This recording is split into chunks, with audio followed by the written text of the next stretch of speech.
Alright, what have we here? It's about 6:30 in the morning here in Florida, and we do a video showing you a new toy. Picked this up at a estate sale. Guy lived here a long time, passed away. This was in his garage. I paid a little bit more than I like to pay for used air guns that need work, but I really wanted to get it. I'd never had one. It seemed pretty high quality, just kind of picking it up and handling it. So I bought it. Came home with it, started reading about it, learned about how to reseal it. Let me go ahead and show you what's inside here.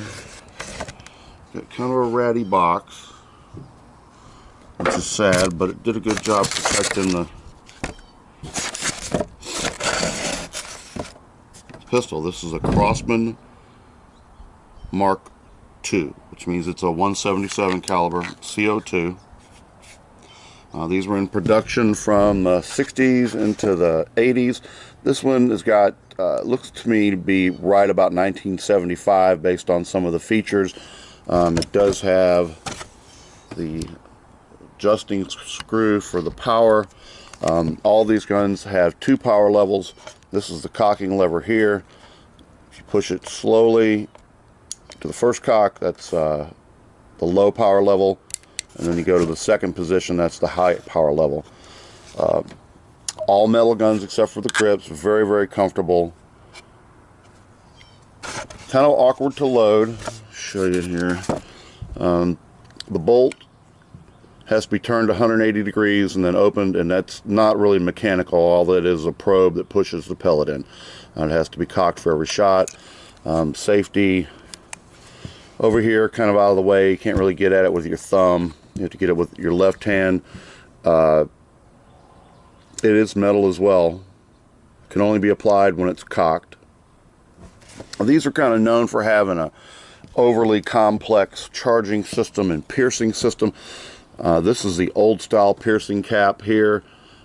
They were changed these in '75 to a push button. The way these are supposed to work is you put the power lead in with the neck down, screw it in until it starts to firm up and barely makes contact, and then you take this lever, throw it over and throw it back, and that pierces it.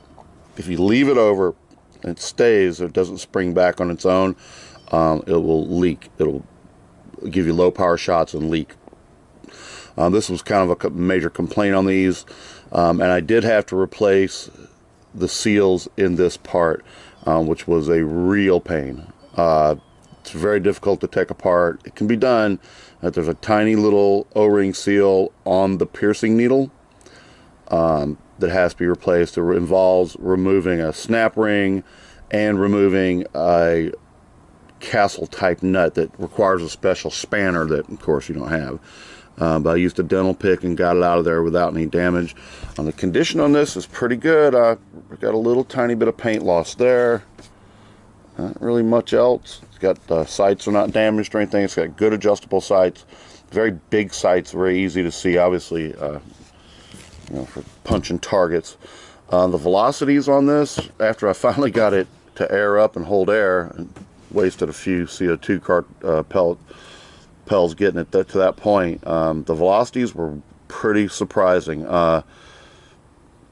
Well, I shot it yesterday for the first time. It was pretty hot out, pretty close to 100 degrees here, and so the pistol was laying outside, and I'm sure the whole thing was warmed up to about that level. And I started right out of the box getting 475, and then up to 504 with PBA. So let's go ahead and shoot it. Have to get up here where you can see the chrono, hopefully.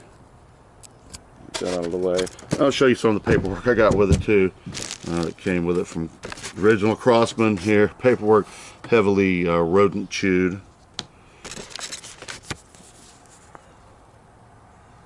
Authorized service stations, and then showing you some of the stuff that you can no longer get.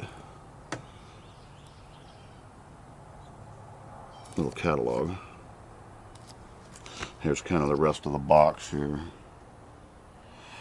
I've got the sound meter out, and I'll read off the sound levels as I shoot. It's pretty loud. A little bit too loud for backyard for most people, but And we'll try to pop a few shots here, not making anybody mad.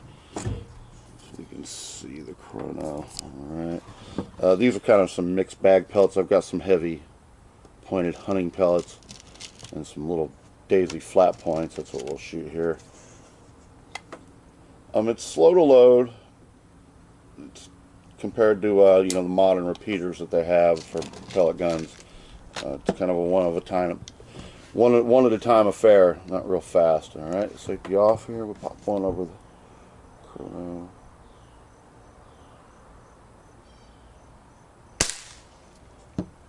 .447.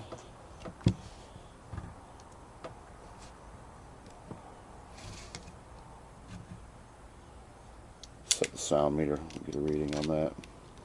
I've gotten, with the sound meter mic pretty close to the barrel, I've gotten over 110 decibels with this.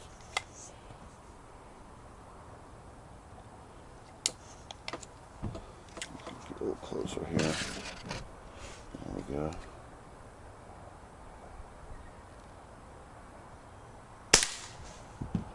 There, close. These are still these daisy flat nose pellets. Definitely seems to prefer those. I've got some heavier pointed hunting pellets in there. They're not as accurate though. Another 447 up there.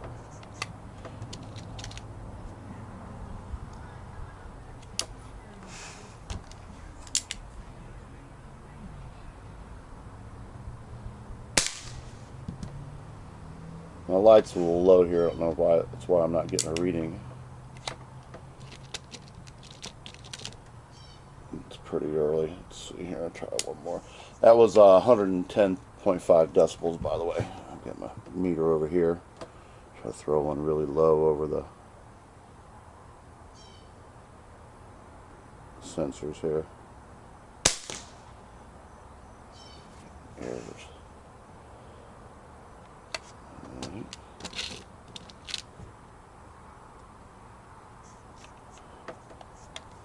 try and get another chrono reading here. 450. That was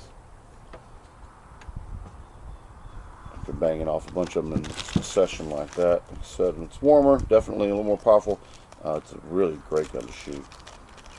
I really didn't want to take on any more 17 calibers, but this thing's so nice. I think it may have to stay around for a while. All right, this is a PBA, and no reading. We're not getting a reading here.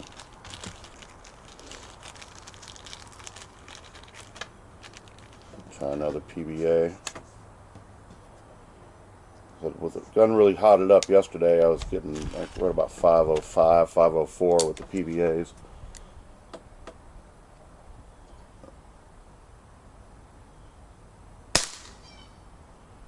.506. That's pretty good with it cold like this. And I'll do one shot at the low power level. That's 110.5 decibels as well on that shot. Let's get there. Reset our sound meter. We'll do one dry fire it there. We'll do one at the low power setting. The low power setting yesterday, I was getting into the mid threes and the feet per second. Let's see. And 358 on the low power level, much quieter at 105.9 decibels, so quite a bit quieter. I'll set the camera up out here and do a little group shooting for you.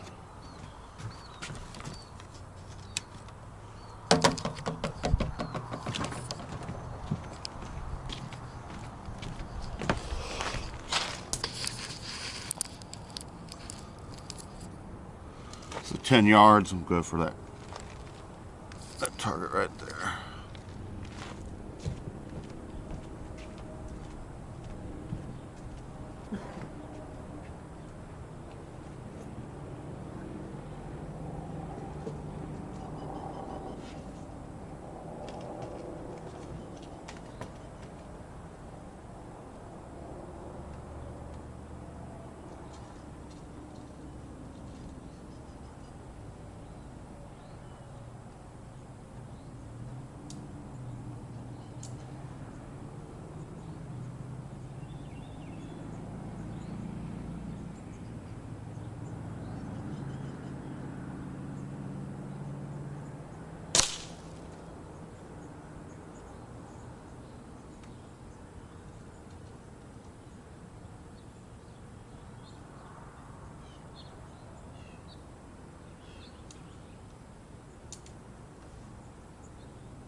Alrighty, that's not too bad.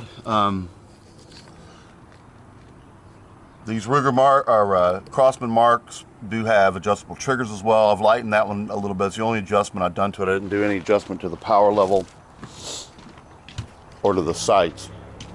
It's a really shame that Crosman doesn't make these anymore. It's a really, really great pistol. I've never had one before. I've never shot one before. I mean, good looking, all metal, all the features you want. You know, in a factory stock gun. Very comfortable, really more comfortable than the Ruger pistols that it's copied from. Seems like it bounces better, less front end weight than a real 22. Really well balanced, really nice shooting pistol. Love to get a holster for it. So I don't know, I bought this really to sell, to fix up and sell. I don't know though. May just be having to keep it. It's so much fun to shoot. Seems very efficient on the CO2. I haven't done any full shot string counts on it. It's got to be in the 40s, even on full power. This is only the second power that I've run through it since I've got it resealed. I haven't had the upper apart yet. I really need to take the bolt out and clean it. It's a little gummy from old oil, but it's working fine. And it's the seal on the has another seal here. I'll show you right there on the bolt probe. This one seems to be hanging in there. I don't detect any leakage, and with those velocities I'm getting, I don't think there is any leakage on it. But it's a little, you can see a little of that oil. I scrubbed a lot of it out. So the only thing I've had to do on this, I haven't had to do the valve or anything. The only thing I've had to do was the charging pin O-ring. And there's a larger O-ring on the body of this too that has to be replaced. I did that one as well. So there you go. The Ruger Mark II, 1975. Thank you, Crosman Mark II, copy of the Ruger. Alright, thanks for watching.